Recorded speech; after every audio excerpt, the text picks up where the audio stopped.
दोस्तों, जो पुरुष अपनी पत्नी की इन 4 चीजों पर हर समय नजर बनाकर रखता है, तो वह पुरुष अपनी जिंदगी में कभी दुखी नहीं रहता।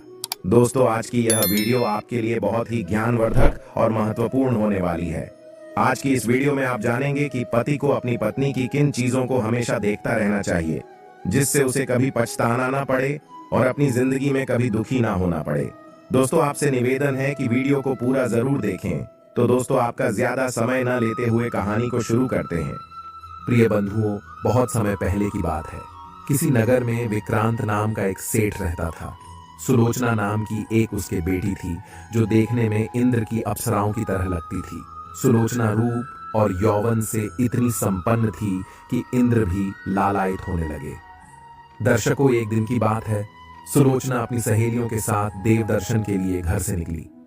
चलते चलते जब वह देवी के मठ के निकट पहुंची, तो उसे वहां एक वैश्य कुमार ने देखा। वह वैश्य कुमार उसकी मोहिनी सूरत पर मोहित हो गया और वह उसे काफी देर तक निहारता रहा और सोचने लगा कि ऐसी सुंदर कन्या यदि मुझे मिल जाए तो मेरा जीवन धन्य हो जाएगा। दोस्तों, वैश्य कुमार सुलोचना के प्रेम में पूरी तरह घायल हो चुका था। सुलोचना देवी के दर्शन करके अपने घर वापस लौट आई। उधर वह वैश्य कुमार उसकी यादों में रात भर करवटें बदलता रहा। बार बार उसकी आंखों के सामने सुलोचना की अलौकिक छवि आ जाती थी। जैसे तैसे करके उसने रात बिताई। सवेरा होते ही वह सेठ के बगीचे में जाकर बैठ गया और सोचने लगा, आज जब वह आएगी तो उससे मैं अपने मन की बात कह दूंगा। प्रिय दर्शकों, संयोग से उस दिन सुलोचना अपने बगीचे में टहलने के लिए गई और उसकी सहेलियां पीछे रह गईं। मौका पाकर वह वैश्य कुमार सुलोचना के पास गया और बोला, हे चंद्रबंदनी, जब से मैंने तुम्हें देखा है तब से मेरी रातों की नींद, सारा सुख चैन नष्ट हो गया है।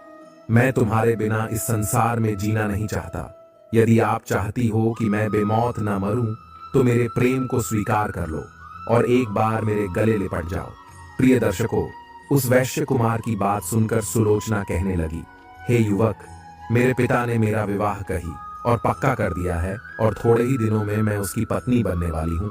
इसलिए आप मेरी आस छोड़कर चले जाइए। यदि मेरे पिता ने जान लिया तो तुम्हें यहाँ के राजा से कहकर फांसी पर चढ़वा देंगे। प्रिय बंधुओं, कहते हैं कि जिस तरह कौवा रात में नहीं देख सकता और उल्लू दिन में नहीं देख सकता, उसी तरह कामी पुरुष को ना दिन दिखता है और ना ही रात। वह वैश्य कुमार उसे किसी भी हालत में पाना चाहता था। दोस्तों, वैश्य कुमार की अत्यधिक जिद देखकर पहले तो सुलोचना ने उसे समझाने का बड़ा प्रयास किया, लेकिन जब वह नहीं माना तो सुलोचना ने उसे एक बात कही कि देखो, मेरा विवाह तय हो चुका है।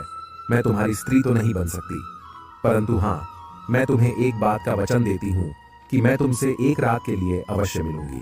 पहले तुम मेरा विवाह हो जाने दो, मेरा पिता कन्यादान का फल प्राप्त कर ले, उसके बाद मैं तुमसे जरूर मिलूंगी। प्रिय दर्शकों, इतना कहकर सुलोचना अपने घर लौट आई। कुछ दिनों के बाद सुलोचना के पिता ने उसका विवाह कर दिया।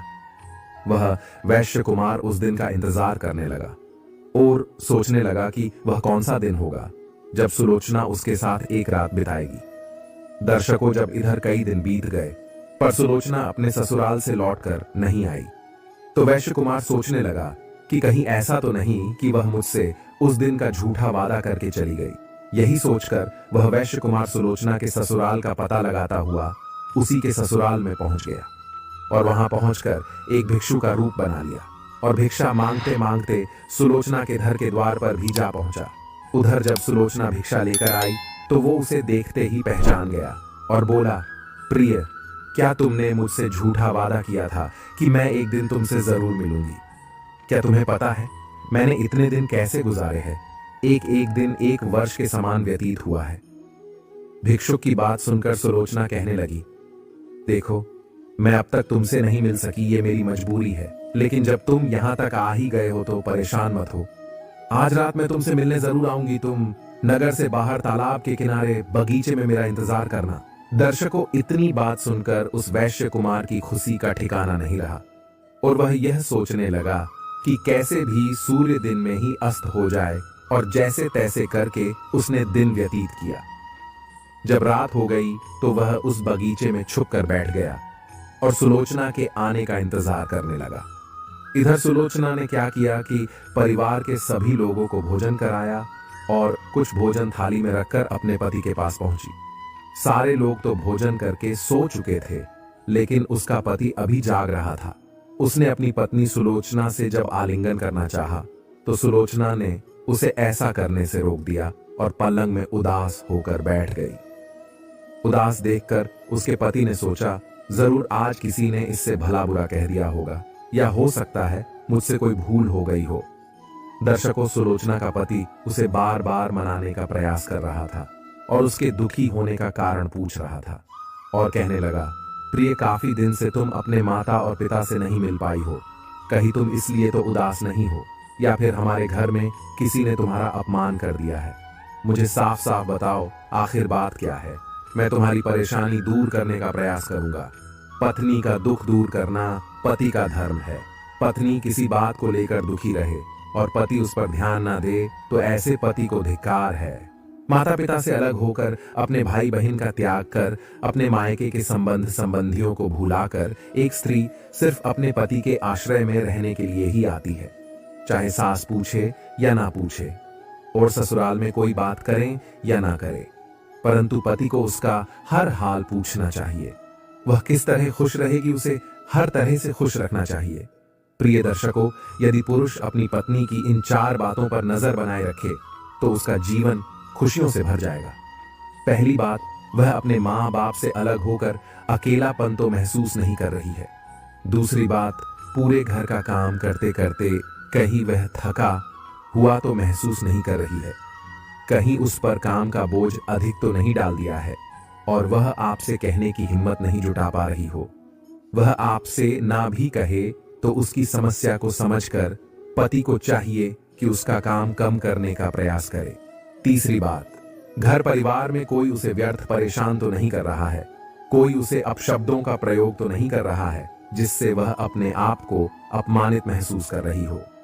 चौथी बात, कहीं घर में रहते रहते वो बोर तो नहीं हो रही हैं। यदि ऐसा है तो पति उसे अपने साथ बाहर घुमाने ले जा सकता है। कई बार पत्नियों की यह आदत होती है कि वह छोटी मोटी बीमारी को छुपा लेती है।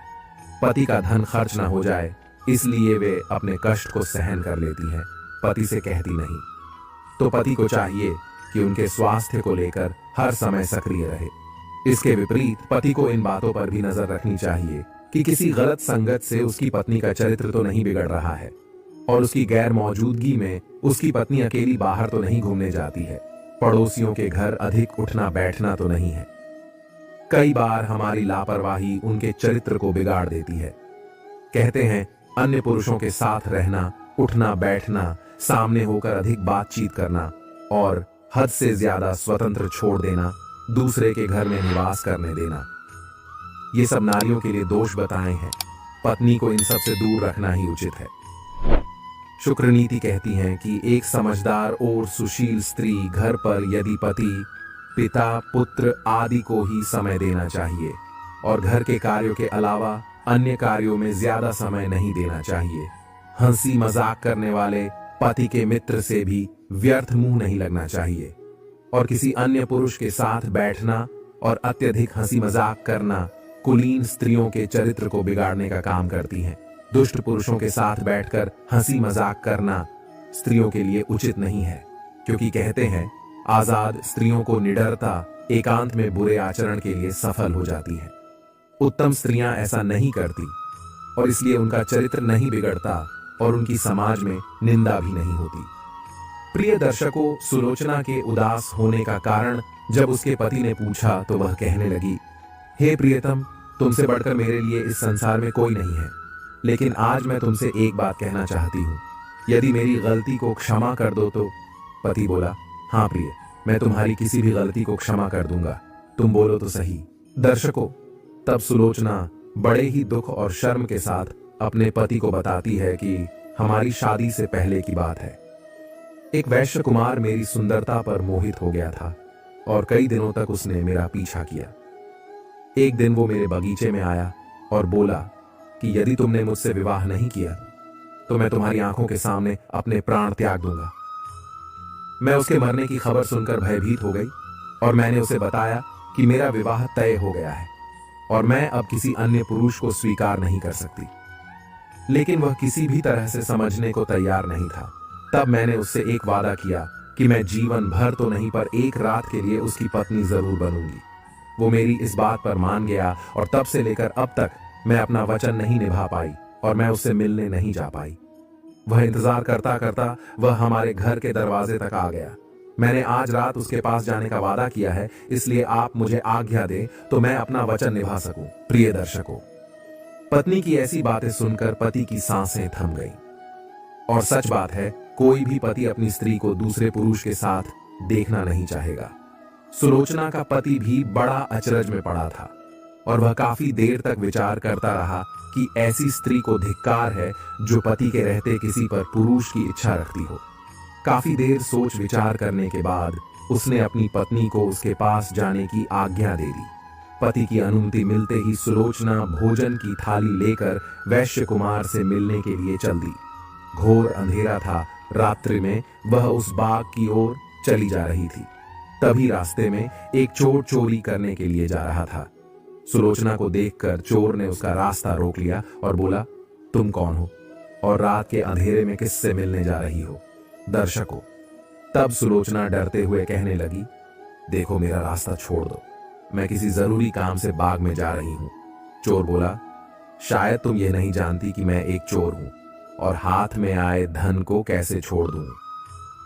सुलोचना ने कहा, देखो तुम मेरे सारे गहने ले लो, मगर मुझे अपना वचन निभा लेने दो। चोर ने पूछा, कैसा वचन? तब सुलोचना ने उसे पूरी कहानी सुनाई। चोर उसकी कहानी सुनकर दंग रह गया और बोला कि बड़ी सत्यवती हो जो अपना वचन निभाने के लिए अपने पति की आज्ञा लेकर आई है। प्रिय दर्शकों, चोर चोरी करना भूल गया और वह भी उसे भोगने की इच्छा जताने लगा। सुलोचना ने कहा, ठीक है, पहले मैं उससे मिल आऊं, लौटकर मैं तुम्हारे पास जरूर आऊंगी। चोर ने सोचा इतनी वचन की पक्की है तो लौटकर जरूर आएगी, और चोर उसी स्थान पर उसका इंतजार करने लगा। इधर क्या हुआ कि सुलोचना उस वैश्य कुमार के पास पहुंची और उसे भोजन कराया। वैश्य कुमार ने देखा कि सुलोचना इतनी रात गई अपने वचन निभाने के लिए मेरे पास आई है, तो उसकी ईमानदारी से बड़ा प्रश्न हुआ और उसकी सोच बदल चुकी थी। उसने कहा, हे सुलोचना, वैसे तो मैं तुझे जान से ज्यादा चाहता हूं, पर तुम एक दूसरे पुरुष की पत्नी बन चुकी हो, इसलिए उसने तुम पर विश्वास करके मुझसे मिलने के लिए भेज दिया। मैं उसके त्याग से समझ सकता हूं कि वह तुम्हें कितना चाहता है, जो तुम्हारी खुशी के लिए वो राजी हो गया। एक पति के लिए सबसे बुरा दिन होता है जब उसकी स्त्री किसी और पुरुष से मिलने जाए। मैं उसके विश्वास और प्रेम की ओर तुम्हारे वचन की बलि नहीं चढ़ा सकता। जाओ, तुम अपने पति के पास लौट जाओ। इतना कहकर वैश्य कुमार ने सुलोचना को वापस लौटा दिया। लौटकर सुलोचना उस चोर के पास आई। चोर ने पूछा, कहो जिससे तुम मिलने गई थी उससे मिल आई? तब सुलोचना ने बताया कि मैं उससे मिलने तो गई, पर उसने मेरी सत्यता को देखकर छुआ तक नहीं। वैश्य कुमार ने जितनी बातें कही थीं, उसने सब चोर को सुना दी। सुलोचना के मुख से वैश्य कुमार की बातें सुनकर चोर का भी मनोभाव बदल गया और उसने कहा, यदि ऐसी बात है तो जाओ, मैं भी तुम्हें हाथ नहीं लगाऊंगा और तुमसे तुम्हारे गहने भी नहीं लूंगा। प्रिय दर्शकों, चोर उसे कुछ दूर तक छोड़ने आया। सुलोचना अपने पवित्र चरित्र के साथ अपने पति के पास लौट आई। पति ने पूछा तो उसने सारी कहानी सुना दी। पति ने देखा कि सुलोचना जैसे गई थी वैसे ही वापस लौट आई है। उसके हाव भाव, शरीर की रूपरेखा को देखकर पता चलता है कि वह शुद्ध और पवित्र है। तो उसके पति ने उसे पतिव्रता स्त्री मानकर उसका सम्मान किया। दर्शकों, अब सवाल यह है कि इस कहानी में सबसे बड़ा त्याग किसका रहा, उसके पति या वैश्य कुमार का, या फिर उस चोर का? पति का त्याग तो यह था कि उसने अपनी पत्नी की बात मानकर उसे दूसरे पुरुष के पास भेजा। वैश्य कुमार का त्याग यह था कि जाने कितने दिनों से वह सुलोचना से प्रेम कर रहा था और मिलने के लिए छटपटा रहा था। उसके लिए उसने भिक्षु का भेष बनाया और अपने घर को छोड़कर सुलोचना के ससुराल आया और फिर उसे जाने दिया। चोर का त्याग यह था कि जिसका काम है चोरी करना, उसने स्त्री को तो छोड़ा, साथ ही उसके गहने को भी नहीं लूटा। इसका जवाब आप सभी कमेंट बॉक्स में जरूर दीजिएगा।